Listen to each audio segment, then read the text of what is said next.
Hello, and happy feast of the Immaculate Conception.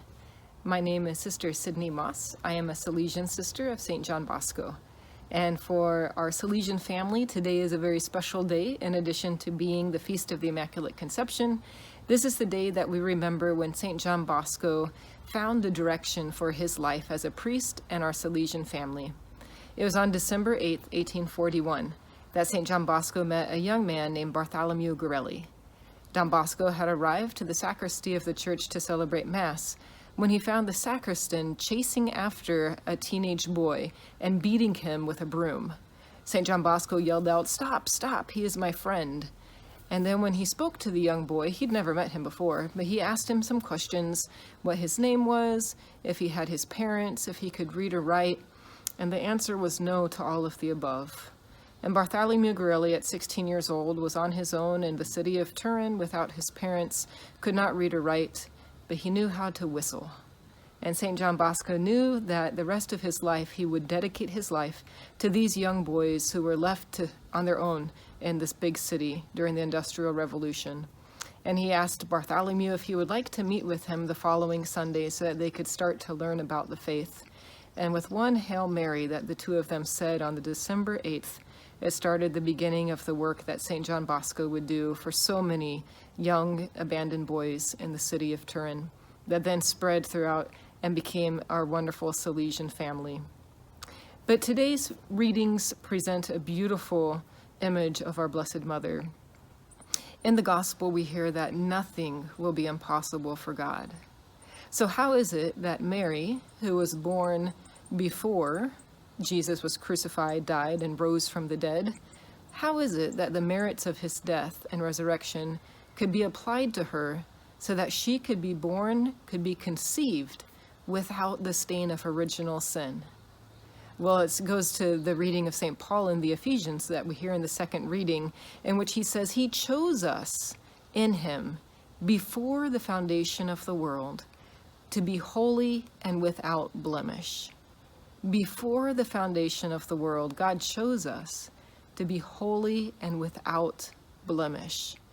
And so the graces that we gain from Christ's death and resurrection were actually applied to Mary already from the moment of her conception, even though the resurrection had not yet happened. Because as we know, God happens outside of space and time, and therefore the merits that were earned from Christ's death and resurrection were applied to Mary before they actually happened in our physical time, but they had already happened in God's wonderful, amazing time. So therefore, when Mary is conceived in the womb of her mother, she does not know the stain of original sin because God preserved her from ever knowing sin so that she could be that perfect vessel through which his Son would come into our world, because nothing is impossible with God. Do we believe that nothing is impossible for God? As we approach the end of 2020, it's a year that we can't wait to end. And sometimes it kind of feels like, will this end? And we have to believe, as Mary did, that nothing is impossible with God. So many of us have experienced different kinds of sufferings this year. But if we have that hope that there is something more, that Christ's death and resurrection was not in vain, we will know that nothing is impossible with God. If he was able to preserve a human being, Mary, from the stain of original sin before that act was accomplished, he can accomplish that and much more in our lives if we have that faith to believe that he can do it. Mary did not just believe what the angel said right away in today's gospel when we hear about the Annunciation. And the angel Gabriel tells her, "You will become the mother of the Son of God." She didn't say, "Oh boy, yay, I'm so excited." She asked him, "But how can that be?" Mary was human just like us. How can that be? Mary wasn't doubting what the angel told her. It's just in her mind, she knew that there was physically no way possible that she could become a mother.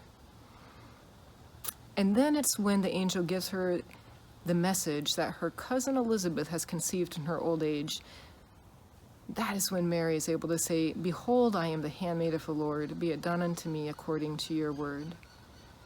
It's not that Mary needed a sign, but God gave her that reassurance that nothing is impossible with God. Even your kinswoman who is advanced in years is able to have a child. Yes, I will also allow you to have a child, even though you have never known a man. Nothing is impossible with God. So I think for me, that is the invitation on this beautiful feast day of Mary that we celebrate. Nothing is impossible with God. What grace do you need today to know that that is true? Ask God for that grace and believe wholeheartedly that nothing is impossible with God. Many blessings and happy feast day.